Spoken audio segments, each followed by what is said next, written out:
আপনার দোয়া কবুল হবে না কে বলেছে? আল্লাহ ওয়াদা করছিল দোনি, তোমরা আমার কাছে দোয়া করো, আস্তাজিব লাকুম, আমি দোয়া কবুল করবো। আর ইবলিস আপনাকে বলতেছে না না, তুমি গুনাহগার মানুষ, নামাজের ঠিক নাই, রোজার ঠিক নাই, তোমার দোয়া আল্লাহ কবুল করবে? সম্মানিত ভিউয়ার্স, আসসালামু আলাইকুম।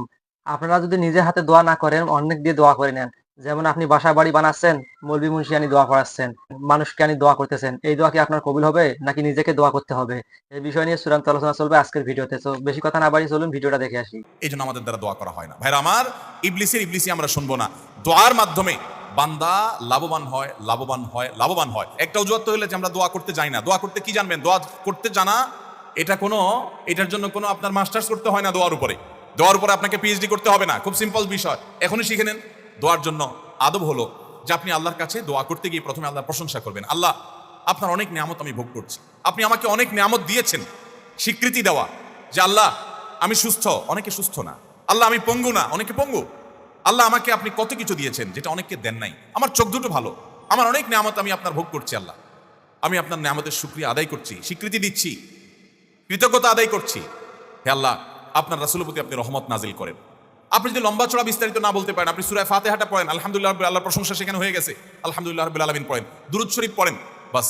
এরপরে আপনি এবার বলেন আল্লাহ আপনি আমাকে মাফ করে দেন। আল্লাহ আমার বাবা চলে গেছেন, তাকে মাফ করে দেন। আল্লাহ আমার মা দুনিয়া থেকে চলে গেছেন, তাকে মাফ করে দেন। ভাইরা আমার, আসল কথা হলো আমরা সেই ব্যথাটাই অনুভব করি না। আপনার মৃত আত্মীয় স্বজনের জন্য যদি আপনার সেই ফিলিংস কাজ করতো তো চোখের পানি ফেল ফেল ফেল করে আসতো। আপনি যদি আল্লাহর কাছে কোনো কিছু মায়ের পেজ দিয়া অর্থাৎ সুন্দর করে সাজায় গোছায় বলতে নাও পারেন, আপনি নিশ্চিত থাকেন শুধু চোখের পানিটা যদি আপনি ফেলেন, চোখের পানিও আসে না, শুধু কান্নার ভান করে আপনি যদি আল্লাহর দিকে হাত তুলে আপনি যদি সময় কাটান এবং কিছু বলার চেষ্টা করেন, আল্লাহ রাব্বুল আলামিন আপনার দিলের ভাষাও পড়তে পারেন। আল্লাহ তাআলা আলিমুম বিযাতিস সুদূর, তিনি বান্দার মনের খবর কি সেটাও জানেন। আল্লাহর কাছে গোপন বলতে কোনো কিছু। অতএব ভাইরা আমার, আমরা দোয়া করতে জানি না, এই অজুহাতে সারা জীবন দোয়া থেকে মাহরুম থাকা চলবে? আমরা কয়জন মানুষ আছি যে জীবনে 10টা মিনিট আল্লাহর কাছে দুহাত তুলে চোখের পানি চেয়েছি? আমাদের বলার অভ্যাসই নাই। বাংলাদেশের মানুষ দোয়া করতেই জানে না। আর আমরাও এক শ্রেণী হুজুর আছি, আপনাদেরকে দোয়া শিখাই না। কারণ যে কোন দোস্তর কথা শুনেছি, এক দোস্ত প্রতিদিন তার দোস্তরে মাছ খাওয়ায়। তো যে দোস্তরে মাছ খাওয়ায় সে দোস্ত বলে, দোস্ত প্রতিদিন তুমি মাছ খাওয়াও, এত কষ্ট করো, এত কষ্ট না করে কোত্থেকে মাছটা ধরে আনো, আমাকে দেখাই দিলে আমি তো নিজেই ধরে খাইতে পারি, তোমার আর কষ্ট করা লাগে না। দোস্ত বলে না, সেটা তো করা যাবে না, তোমাকে আমার পিস পিস ঘুরাইতে হবে। তো তোমার দেখাই দেই, তাহলে তো তুমি আর আমাকে কেয়ার করবা না, থোড়াই কেয়ার করবা। অনেক আলেম ওলামা আছেন যারা আলহামদুলিল্লাহ মানুষকে দোয়া শিখান, তাজবি শিখান, কিন্তু দুঃখজনক যে আমরা অনেকে আবার আছি যে আমাদের মুসল্লিদেরকে আমরা দোয়া শিখাতে পারি নাই। এটা আমাদের অপারগতা, আমরা স্বীকার করছি। আপনাদের শেখানো উচিত, আর আপনাদেরও শেখা উচিত। কতকাল আপনি হুজুর দিকে চায় থাকবেন? বাংলাদেশে মানুষকে দেখা যায় ঘর উদ্বোধন করবে, হুজুর লাগবে। গাড়ি কিনছে নতুন ট্রাক, দোয়া করতে হুজুর লাগবে। ছেলের খাতনা করাইছে, হুজুর লাগবে। বাপ মারা গেছে, হুজুর লাগবে। প্রতিটা কাজে হুজুর। আমি একবার এক থানার ওসি সাহেবকে বললাম, উনি আমার অফিসে আসছিলেন, আমার থানার ওসি, কথাবার্তা হচ্ছিল। একটা পর্যায়ে কি একটা প্রসঙ্গে আসছে, আর বললাম যে ওসি সাহেব, একটা বাড়ি থেকে আপনাদের অসৎ অফিসাররা যারা টাকা খায় কয়বার খাইতে পারে? যদি ভায়োলেশন করে একবার ঘুষ দিলে আপনারা খুশি হয়ে যান, ঠিক আছে ভাই একবার দিছো, এবার তুমি করো, আমি দেখতেছি। যারা অসৎ তারা করে, সবাই না। কিন্তু একজন মানুষ যখন বাড়ি করে তখন কিন্তু এই দোয়ার যে আনুষ্ঠানিকতা আছে, এই আনুষ্ঠানিকতার মাধ্যমে এলাকার হুজুর কিন্তু কয়েক দফায় টাকা পায়। কিভাবে? আমি দেখেছি যে অনেক ইমাম সাহেবদেরকে দিয়ে প্রথম কোপ দেওয়ায়, যে বহুতল ভবন হবে এখানে, হুজুর প্রথম কোপটা আপনি দেন, তাহলে হুজুর সেখানে একটা টাকা পাইলো। একবার হইল নি?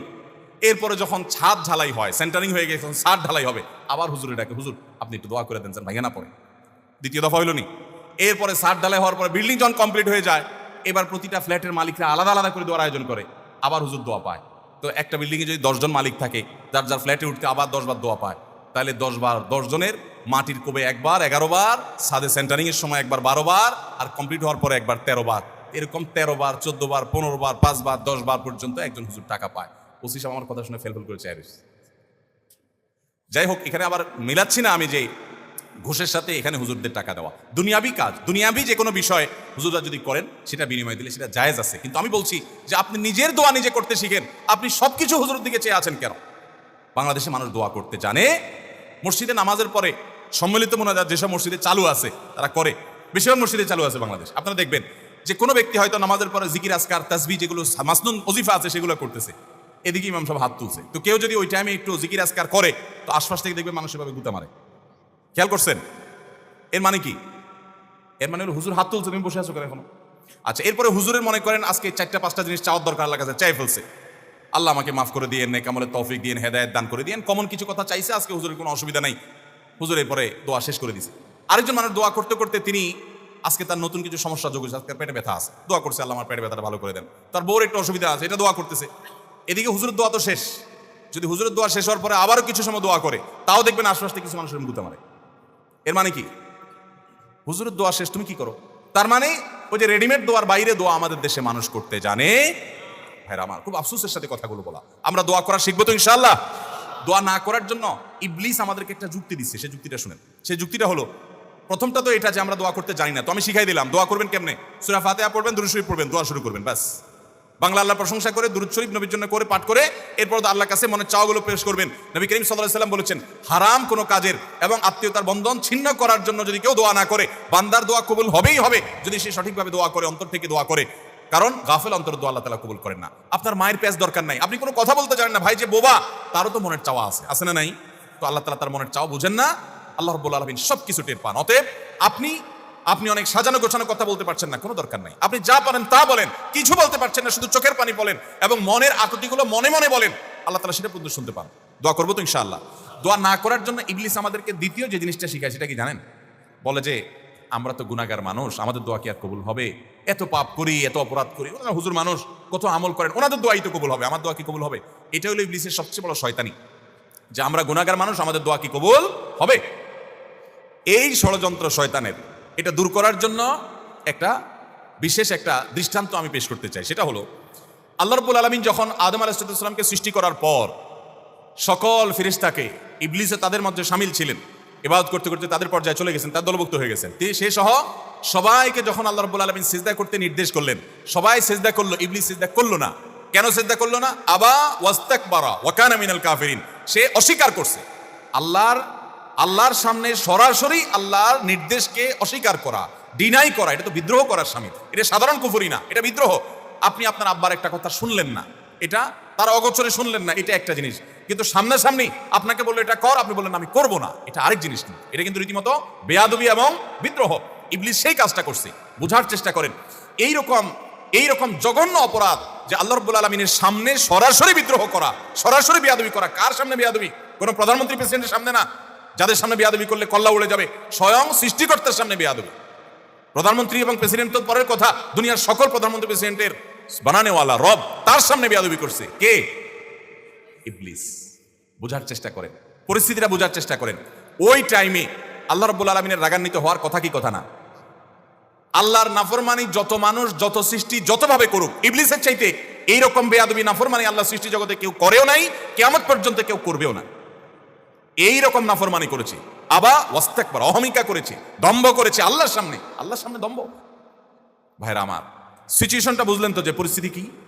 মজার বিষয় হলো, এইরকম আল্লাহর রাগের সময় পর্যন্ত ইবলিস কিন্তু আল্লাহকে খুব ভালো করে চিনতো, কারণ কাছাকাছি থেকে ফেরেশতাদের মধ্যে ইবাদতবন্দি করছে। আল্লাহর রহমত যে তার গোস্বার উপরে গালিব থাকে, সাবাকাত রহমতি আলা গাদাবি, অর্থাৎ হাদিসে কুদসিতে আছে, আল্লাহ তাআলা বলেছেন যে আমার রাগ এবং ক্রোধের উপরে আমার রহমতটা বিজয়ী হয়েছে। ইবলিস সেটা জানতো, এই জন্য ওই রাগের সময় বেয়াদবি করেছে। ওই সময়টাতে হুট করে ইবলিস একটা দোয়া করে বসলো আল্লাহর সামনে। খেয়াল করে কি দোয়া করছে?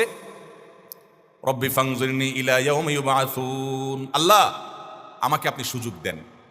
আল্লাহ যখন বললেন ফাখরুজ মিনহা ফাইন্নাকা রাজিম, যাও বের হও জান্নাত থেকে, তুমি বিতাড়িত, তোমাকে তাড়িয়ে দেওয়া হলো।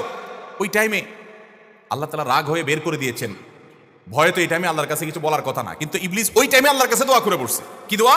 আল্লাহ আমাকে কিয়ামত পর্যন্ত কি দেন? হায়াত দেন, আর শয়তানি করার সুযোগটা দেন। যে আদমের কারণে আমার জান্নাত থেকে বের হতে হলো, এই আদমের সন্তানদের প্রত্যেকটা মানুষকে আমি পথহারা করে ছাড়বো। এই জন্য একটা জিনিস খেয়াল করেন, নামাজ পড়তে আরাম লাগে না কষ্ট লাগে? তাহলে তো সব ফেরেশতা, এরা কিসের ওয়াজ টোয়াজ করবো, আর দরকার আছে এখানে কোনো? এগুলো সব সাক্ষাৎ ফেরেশতা, আমার তো কষ্ট হয়। তো দেখুন, এই ভিডিওতে অলরেডি দোয়ার যত মাসালা আছে সম্পূর্ণগুলো আপনাদের শুনিয়ে দেওয়া হয়। অনেক কয়টা বিষয় নিয়ে কথা বলা হয়েছে, যেমন এখানে নিজের বাড়ির দোয়া এবং আপনার ব্যবসা প্রতিষ্ঠানের অথবা আপনার ঘরের ভেতরে যখন ঢোকে নতুন ঘরের মধ্যে, এই বিষয় নিয়ে সম্পূর্ণ বিষয় নিয়ে মাসালা দেওয়া হলো। যেমন আপনারা নিজে যদি দোয়া করেন, দেখা যাবে যে নিজের দোয়া সবসময়ের জন্য আল্লাহর কাছে গ্রহণযোগ্য বেশি হয়ে থাকে। আর অন্যের দোয়া, অন্যে কি বলবে না বলবে, কেমন দোয়া করবে না করবে, এটা বড় বিষয় না। অন্যের দোয়া আল্লাহ খুব কম কবুল করে। নিজের জন্য যদি করে থাকে তার জন্য অনেক কোয়ালিটিফুল হবে বা অনেক গুরুত্বপূর্ণ হবে। আর নিজেরা নিজের জন্য দোয়া করবেন। যেমনটা এখানে বলা হলো, যদি কিছু বলতে নাও পারেন, হাত তুলে যদি আল্লাহর কাছে মনে মনে কিছু ভাব প্রকাশ করেন, তাহলে দেখা যাবে যে আপনার অন্তর্যামী হচ্ছে আল্লাহ। আপনার অন্তরের কথা সম্পূর্ণ বিষয়গুলো বুঝে নিয়ে আল্লাহ আপনার ন্যাক মসজিদ পুরো করে দিবে। তো যাই হোক, বেশি কথা বাড়াচ্ছি না, ভিডিও এখানে শেষ করতেছি। ভালো থাকবেন, সুস্থ থাকবেন, দেখা হবে বরাবরের মতো পরবর্তী ভিডিওতে। আপনাদের শরীরের সুস্বাস্থ্য কামনা করে বিদায় নিচ্ছি, আমি মোহাম্মদ জাকিরুল ইসলাম।